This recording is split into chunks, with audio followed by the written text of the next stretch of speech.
music fans. I am back here this time to do the 2025 metal tag. Okay, a bit late to the party, I know, but let's get to it. Because there's a lot of questions. Instead of us showing the albums, I'm going to put them right here on the side of this. The album cover here on the side, because some of them are are upcoming releases. The ones that the question alludes to. Let's get to it. Question number one: hype. Name a release you're eagerly anticipating in 2025. That would be here over here. Arch Enemy's new album, which would be Blood Dynasty, is coming out in March of 2025. I've heard a couple of tracks. Really excited for that. Plus, I'm a huge Arch Enemy fan, which I was lucky enough to recently see live. Question number two: show the 25th item LP CD in your collection. I did check, even though I have my CDs and vinyl all in different places because they don't fit all in one place. The one that I have, the rack where I have most of them, I counted and it was Amorphous, Forging the Land of a Thousand Lakes. So that's number 25 in that in that rack. Okay. Three, overdue. Name an older band that you checked out for the first time in 2025 and loved. That would be Hypocrisy, a death metal band. I don't know if I had heard them before 2025. I had heard of them, but I hadn't actually, got into their music. And I have been listening to them quite a bit. I don't listen to much death metal, but their particular brand of death metal I really do like. And their first album came out in, I believe it was 92. So they certainly qualify as an older band. Number four, Feeding the Monkey. How do you purchase most of your music? Okay. Most of my music, I purchase it online. There's a Here in Mexico where I live, there is an online store called Mixup. Okay, and that's where I have bought a lot of records. Also, sometimes Amazon, that can be a bit pricier. And the the third way is by via digital means by Bandcamp. Okay, so and in those cases, I always try to wait until it's Bandcamp Friday. I believe that is the first Friday of each month or the last one, where if you buy an album, all of the profit from that album goes to the artist. So that's a way to help them out. I'm going to put down here if it's the first or the last one, and when is the next one coming up. Okay, number five, Enigma. Show a heavy metal album that musically is really hard to place. That would be Unleash the Archers' latest album, Phantom. Because it's proggy, it's power metally, it's a bit pop in some places, So it's going all over the place, but it does come together. I think it's a very good album. Eating Crow. Talk about an album that you used to hate, but after years it finally clicked, and now you can't get enough of it. Okay, before I answer this question, I never hated this album. Okay, I was puzzled by it, and maybe a bit underwhelmed, but I knew that it would grow on me eventually. For this one, I am going to show it, because just for proof, I have it right here because I have been recently listening to it. That would be Iron Maiden Senjutsu. Okay, so when this first came out, everybody, was, what the hell is this? What are we listening to? It's way too long. Blah, blah, blah. And it did take a while for this to sink in, but it did. I think there's some really, really good stuff here. Some really fantastic melody lines by Bruce Dickinson. Some very haunting melody lines, which I really, really enjoy. Of course, I still think this is too long. It could have been a single, a CD, with a little bit of editing here and there, especially in the Steve Harris songs. But other than that, I think this is a very, very good album. Okay, Iron Maiden Senjutsu. If you have dismissed it the first time around, come back to it. I think you'll find something interesting right there. Okay, Impulse, show an album that you blind bought in 2024. That would be an album by one of the members of a Mexican metal band called Transmetal. Okay, so I was in Mexico City, and there that band at a flea market that is called El Chopo, which is a very famous rock and metal flea market. Where they sell a whole bunch of bootleg T-shirts, a bunch of albums and stuff like that. They have a stand there where they sell their merch, and I went there, said hello, and I was, of course, felt obligated to buy something, so I did buy. I bought this album of poetry that he had written. It's a spoken word poetry mixed with some acoustic stuff, passages, and some metal passages as well. So it's a really, really weird stuff. I'm not much into poetry, especially when I can't understand what the hell they're talking about, and it's one of those. It's very grim and stuff like that. But anyway, I blind bought that one. Show a title that you own more than one pressing of on the same format. Okay, this was a very important to note, on the same format, because I do have several that I have in different formats. Either CD and vinyl, or CD and cassette, or sometimes all three. In this case, it would be Kiss Alive, and I am going to show that. Here it is. So this is my original, which came in one of these. As you know, it's a double album. In one of those thicker boxes. These, and then the remastered came out, and I bought the remaster. Okay, so in fact, I did rebuy several albums when they came out remastered for Kiss, for Black Sabbath, and for Iron Maiden.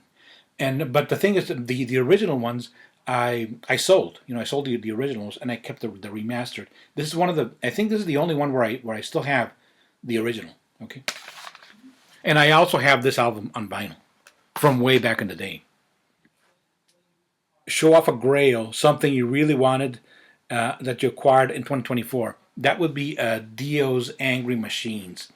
I had passed on that album when it first originally came out because I was not too pleased with the direction Dio was going in, that very kind of industrial, very dark direction.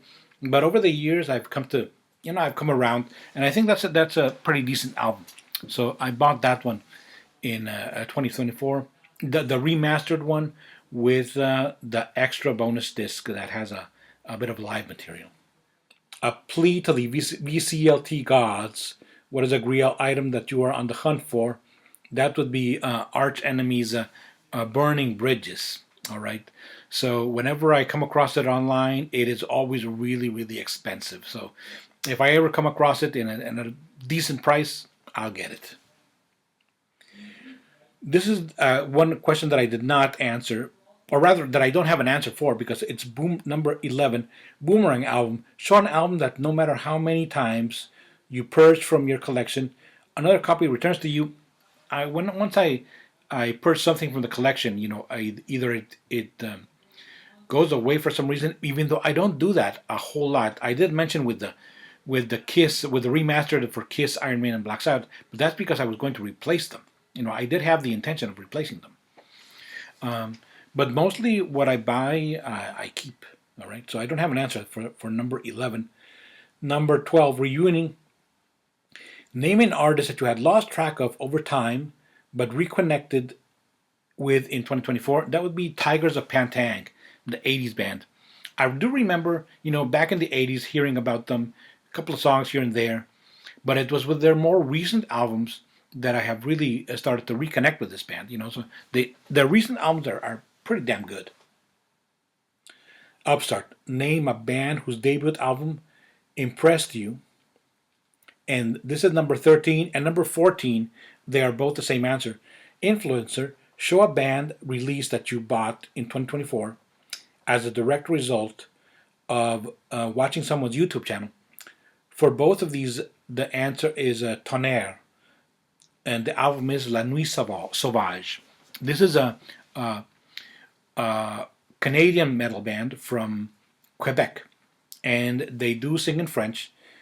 Tonnerre means lightning, or is it? No, thunder. Excuse me, thunder. Okay, and the album is La Nuit Sauvage, which means the wild night or the savage night. This is the band that was born out of the doom metal band Cauchemar, who I do have a couple of digital releases from them. And this album I also bought on digital.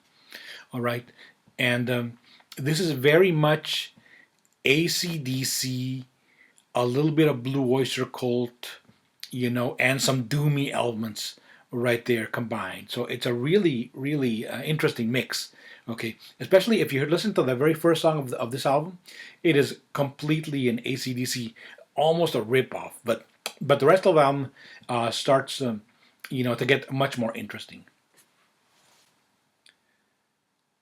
That was 13 and 14 together, questions 13 and 14. And number 15, don't judge a book by its cover. Show a great album with a bad cover art. That would have to be Black Sabbath's 13. Okay, so that has an interesting cover, but it's so dark, I can hardly see anything. And I think it deserved something a little bit more, especially since it was Black Sabbath's last studio album. And a lot of people, don't care for this album. I do. I think it's pretty damn good. Now, show an album that would be number 15. Now, number 16 question. Rembrandt. Show an album whose cover art was created by one of your favorite artists. I have two, and both of them are for the same artist. That would be Meatloaf. One album is the album Dead Ringer, which I have on vinyl. And like I said, I'm going to put the cover art here on the side. Let's put myself here more on the sides here. And that album cover is by the comic book artist Bernie Wrightson, who did a lot of horror covers way back in the 1970s. And he's famous for creating a Swamp Thing, the comic book character. So, and another one is also from Meatloaf, and that would be Elvgren, the pinup artist from the 1950s, 40s, and 50s, and that's this album right here. Name an album that you would like to see reissued on vinyl or CD. Your preferred medium. That would be Camelot. Their early albums, I believe, are out of print. But I would like to see La Siège Perilou and The Fourth Legacy. Those two albums are ones that I would really like to see re-released, especially remaster, because right now they are very hard to get unless you get them digitally. Number 18, name an album from a genre that you typically do not listen to very much. That would be an album that I have by a French band called Alceste. And they are described as post-metal or black gaze, whatever the hell that means. I don't know. This is a very strange album. I sometimes listen to it, but not much. Plus I don't know what the hell post-metal is or even black gaze. What band do you hope to see? The question number 19. What band do you hope to see live in 2025? I am going to see the Spanish power metal band Tierra Santa this coming February. But what band would I hope to see? That would be the two Brazilian death thrash bands, which would be Crypta or Nervosa. I really like both those bands, and I do hope, really wish they would come and somewhere near me, so I can go see them. In closing, tell your viewers about two new to you YouTube channels you discovered in 2024, or just shout out two channels you enjoy. I don't know if I discovered any new channels in 2024, but the two that I just regularly watch are, of course, the Sea of Tranquility YouTube channel, which is a wealth of information, especially their review sections. And of course, always a lot of fun to see Canada's Darcy Six Strings Nine Lives channel. I love his videos. I love his rankings. Also a great wealth of information. So check out his channel if you haven't. All right. Well, that's it for the 20 questions right here for the Metal Tag 2025. Thank you very much for watching. Keep rocking.